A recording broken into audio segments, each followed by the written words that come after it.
Hey everybody, SD Costume Guy, and here's a look at my way of making blood and grime and stuff on prop weapons.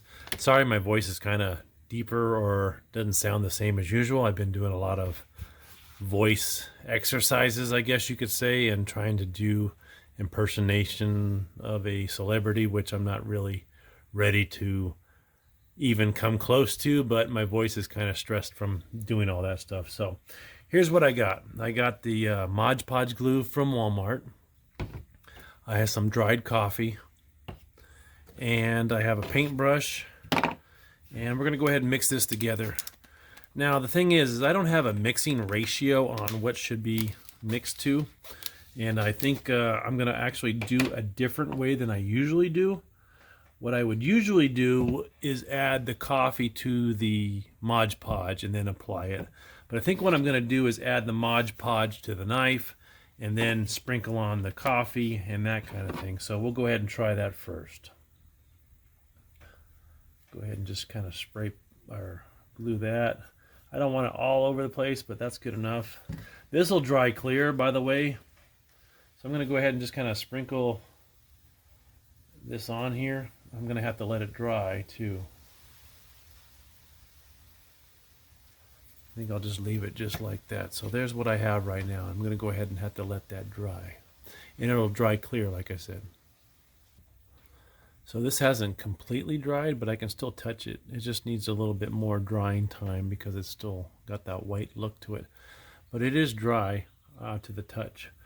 So in the past, I would mix the Mod Podge glue with the coffee, and then each granule of coffee would get coated and it would stick on there and it'd be really clumpy. But I kind of like this way so far, but what I'm going to do now is just take some more Mod Podge glue here and just kind of go over the entire section here, and that way it locks in the coffee grounds to stay on there. What you're also going to need too is some blood paint, and I recommend the JDF Studios blood paint. I have purchased that from them several times and it has always worked out really great for me. So I haven't done the other side yet. So there is the coffee grounds now coated with more Mod Podge glue, and then later I'll go in with the blood paint and seal that even more because the blood paint will dry really hard. So we'll go ahead and pause it right here and come right back. So to kind of save time on the video, even though this is still showing up as white, it's not fully dried and like in the inside, so it's not clear just yet. I'm going to go ahead and do the other side.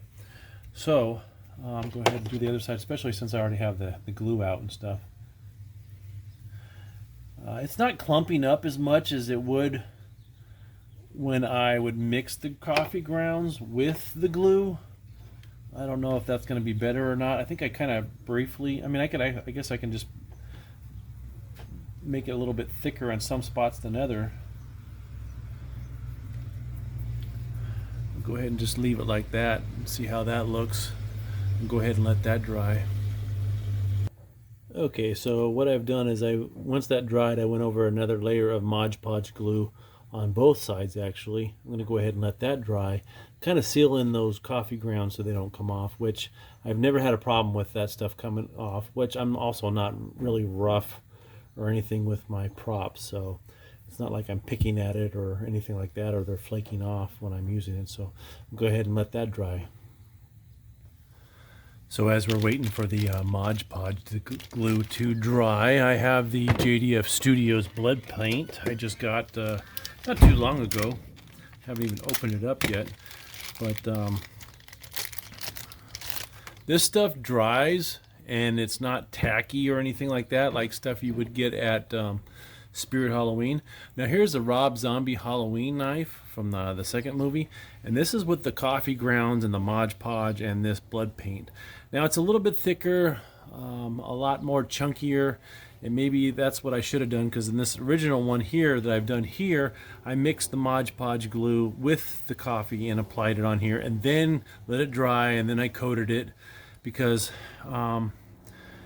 The coffee and the Mod Podge, when it gets in a clump, it needs to dry a little bit longer, like a good 24 hours, because you don't know if the center of it is totally dry. So that's what I've done here, and as you can see, it's a little bit more chunkier and stuff. I really like it. I mean, you may not like it. You could just add blood if you want instead, but I really like the way that this turned out. So it's drying right now. I'll have to see what it looks like when it gets finished on the Halloween 2018 knife. But we'll give it a look at and see if we need to make it more chunkier or not. But in the meantime, this is the JDF Studios blood paint. I got this off their website, and there's their website right there on the bottom here, jdfstudios.com. Really good stuff, hockey mask blanks, that kind of thing. Really love their work over there, and they've always been really great. So go ahead and let this Mod Podge glue on this other knife, and we'll come right back. So you can see that it's pretty much dried all the way here. It's not really white anymore. It's still got a little bit more drying to do. On this side, it's got a little bit more drying to do. It's not as chunky as the other knife here. I mean, these are definitely raised up. You can see how thick it is. I might do that. Let's give it a try. Let's just give it a try. Go ahead and mix it in here and see what we come up with. I'm gonna have to get a popsicle stick. I think I have a popsicle stick in here somewhere. Let me pause it real quick.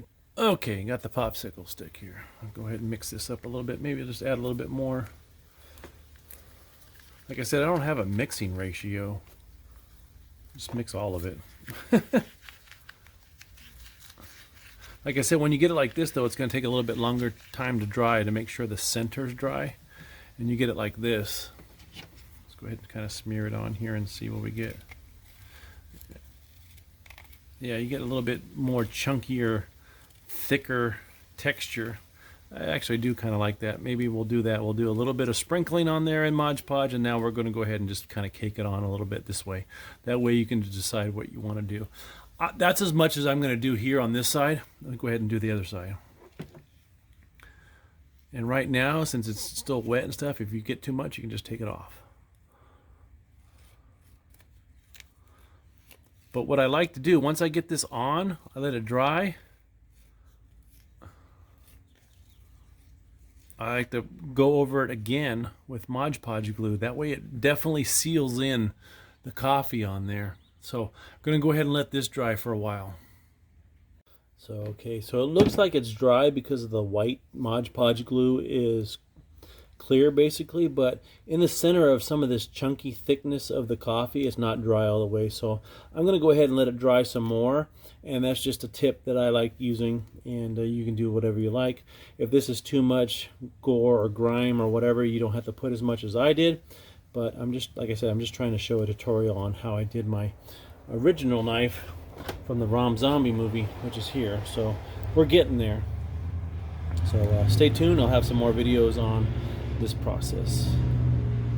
Okay, so are we dry enough? Hopefully we are. So there's the grime from the coffee and the Mod Podge on here. Everything seems to be dry enough. Been sitting out in the sun. This is what I do. You can paint it on there with a brush if you want to. There goes my garage door. Boom, slam. What I like to do is pour some of this blood paint.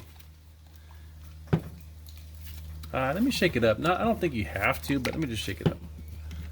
I'm gonna pour some of this Mod Podge, this blood paint in here in this bag. Wipe off the rest of it so it doesn't make the cap hard to open later.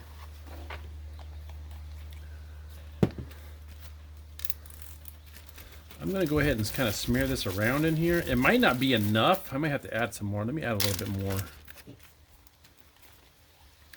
And afterwards, after I do this, I may have to actually add some more by hand or by brush.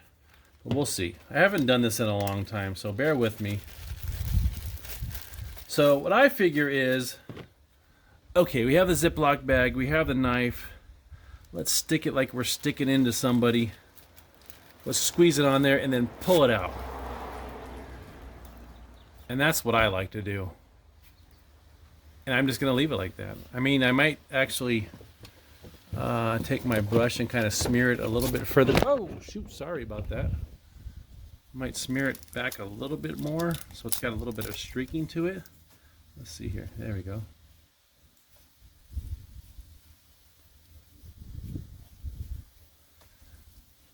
But I think that's it. I think that's all I want to do. Maybe pat it a little bit here.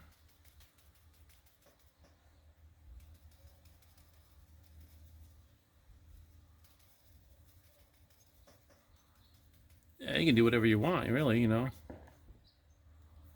Go ahead and let that dry and let's see how that turns out. Maybe it's too much grime for you. Maybe you don't want grime. Maybe you just want to use the blood paint. This is just up to you to decide what you want to do. This is just a technique I've done, and it's worked out for me on how I like it. So there you have it there. I'll see if I can come back later with it dried, but I mean, it's basically going to look the same, I would think.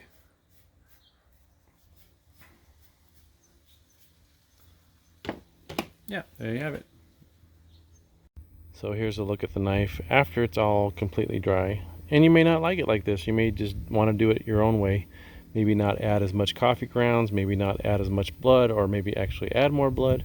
But you know, it's up to you. But this is the process that I do. This is a process that I like, and it looks okay to me. It's not bad. But there you have it. Just thought I'd do a video of it so people know how to do it in case they wanted to try to do it themselves.